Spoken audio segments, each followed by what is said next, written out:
नमस्कार, मैं हूं विनय बोराना और आप देख रहे हैं आपका अपना चैनल हिंद बाग टीवी। आज हमारा टॉपिक है पीओके, पाकिस्तान ऑक्यूपाई कश्मीर, पाक अधिकृत कश्मीर या गुलाम कश्मीर या भारत का जम्मू कश्मीर का अभिन्न हिस्सा। वैसे तो 1947 में अंग्रेज़ों ने एक रेखा भारत और पाकिस्तान की खींच दी थी। मोहम्मद अली जिन्ना और भारतीय ब्रिटिश सेना, जिसके अंदर मुसलमान बहुत ज़्यादा हुआ करते थे, उनकी समझ आम हिंदुओं से बहुत ज़्यादा थी। उनको ये पता था कि कश्मीर में है जो हिंदू कम और मुस्लिम ज़्यादा रहते हैं। 1947 का बंटवारा होने से पहले ही शेख अब्दुल्ला ने, जो कि जवाहरलाल नेहरू के दोस्त थे, वो पंजाब, जो मौजूदा आज का पाकिस्तानी पंजाब है और बलोच इलाका है, वहाँ से मुसलमानों के बड़े बड़े जत्थे लेकर वो घाटी में, जो आज भारत की सीमा के अंदर जम्मू कश्मीर पड़ता है, उनके शहरों में मुसलमानों को बसाया था और महाराजा हरि सिंह को निकलने के लिए कहता था। और जवाहरलाल नेहरू महाराजा हरि सिंह से नाराज हमेशा रहता था। वो कारण था कि शेख अब्दुल्ला के जो जत्थे आते थे कश्मीर में बसाने के लिए, उनका समर्थन करने के लिए जवाहरलाल नेहरू एक बार गए थे, उनको गिरफ्तार कर लिया गया था। उस कारण महाराजा हरि सिंह से जवाहरलाल नेहरू नाराज हुआ करते थे।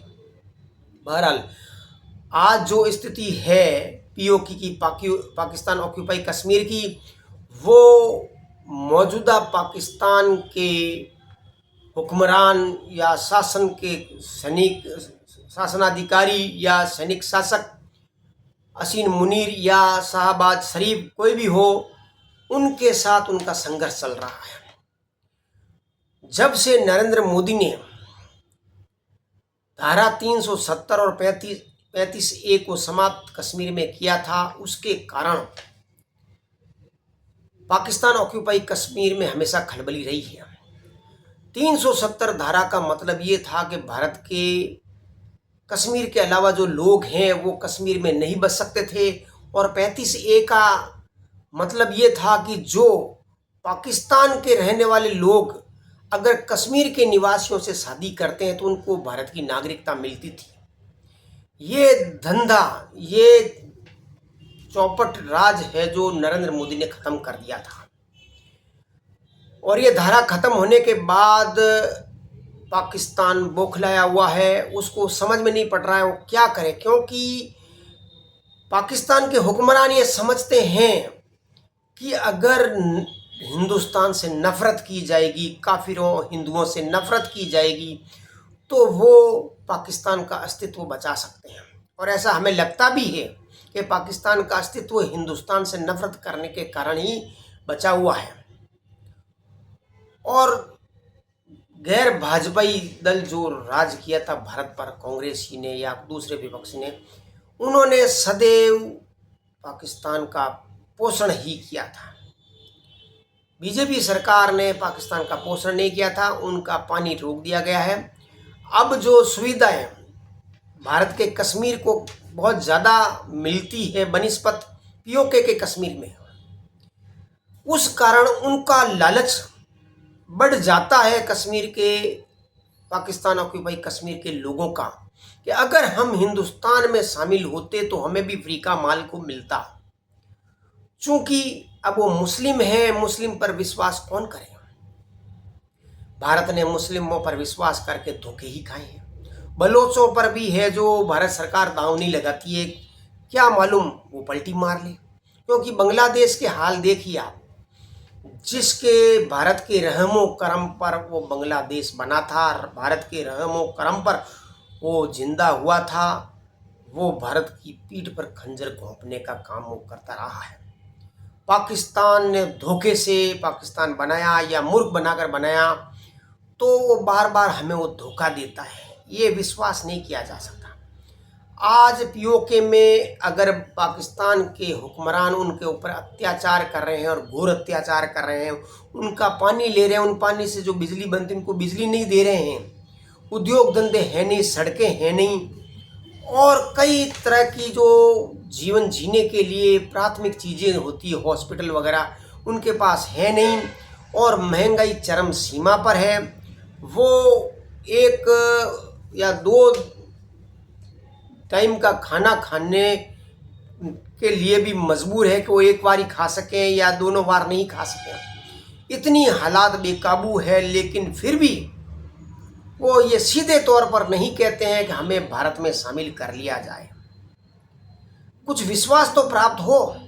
अब जो अभी आंदोलन पीओके में चल रहा है वो 12% रिजर्व्ड सीटों के ऊपर चल रहा है। वो रिजर्व्ड सीटें कौन सी है? वो पाकिस्तान के हुक्मरान कह रहे हैं कि जो कश्मीर, जो इंडिया के जो कश्मीर से माइग्रेट करके पाकिस्तान के जो दूसरे हिस्सों में बसे हैं या कश्मीर पीओके में ही बसे हैं, उनके लिए 12 सीटें रिजर्व्ड करनी जरूरी है।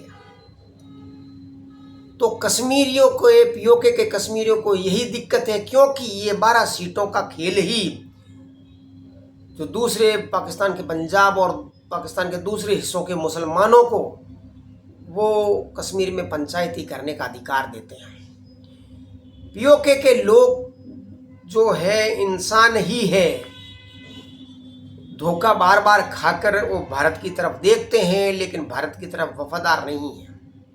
ये हमें कैसे पता चलेगा कि पीओके के लोग भारत के वफादार हैं? उसका एक कारण है, भारत के अंदर जो कश्मीर है वो पीओके के कश्मीर के ऊपर जो अत्याचार होता है उसके खिलाफ कभी एक शब्द नहीं बोलते हैं। अभी ईरान पर अमेरिका ने जो हमला किया है, भारत के कश्मीर के लोगों ने कहा कि खुमनई हमारा बेटा शेर है, और हिंदुओं से जो लूटा हुआ धन दौलत ईरान के लिए उन्होंने चंदा किया है। हिंदुओं से लूटे हुए लोग चीज़ों को उन्होंने ईरान के लिए चंदा किया था। वो पीओके में जो ट्रेनिंग सेंटर है आतंकवादियों के, उनके खिलाफ कभी नहीं बोलते हैं, पीओके के लोगों के समर्थन में कभी नहीं बोलते हैं। हमें तो ऐसा लगता है कि भारत की धरती पर जो कश्मीर है, वहाँ पे रहने वाले जो मुसलमान हैं वो पाकिस्तान का पूरी तरह से साथ देते हैं। और 7वीं शताब्दी में कई चीनी यात्री भारत की यात्रा पर आया करते थे। उन्होंने अपने धर्म ग्रंथों में लिखा था कि बंगाल के लोग बड़े भद्र हुआ करते हैं, मालवा के लोग बड़े व्यापारी किस्म के लोग होते हैं, महाराष्ट्र के लोग हैं जो बड़े गुस्से वाले होते हैं, और कश्मीर के लोगों के बारे में उन्होंने बताया कि सबसे डरपोक लोग होते हैं। आज पाकिस्तान का साथ इनको न मिले तो इनकी तो धोती तो पहनते नहीं, पाजामा पहनते हैं, पाजामा गीला हो जाएंगे। अब आप देखिए ना, भद्र लोग कहा जाता बंगाल को, गवर्नमेंट बदलती उन्होंने अपने है जो पाजामा उतारना शुरू कर दिया और धोतियां पहनना शुरू कर दी। उसी प्रकार के कश्मीर के लोग डरपोक और कायर हैं। ये बिना डर हिंदुस्तान का साथ नहीं देते हैं। पीओके के ऊपर अगर भारत सरकार हमला भी कर दे और अपने में मिला भी ले, उसको बहुत राजनीतिक रूप से फायदा हो सकता है, लेकिन वहां की जनता भारत के पक्ष में हो सकती है क्या? यही सबसे बड़ा सवाल है। हाँ, पूरे विश्व स्तर पर भारत पीओके का लोगों के समर्थन करता है, वो अपनी चिंता जाहिर करता है। ये पीओके के लोगों को बताना पड़ेगा, सर्टिफिकेट देना पड़ेगा कि हम भारत के प्रति ईमानदार हैं, तो नरेंद्र मोदी सरकार बहुत जल्दी अपनी भारतीय सेना को पीओके में एंट्री करवा देगी और पाकिस्तान के टुकड़े करने का अभियान में जुट जाएगी। जय हिंद।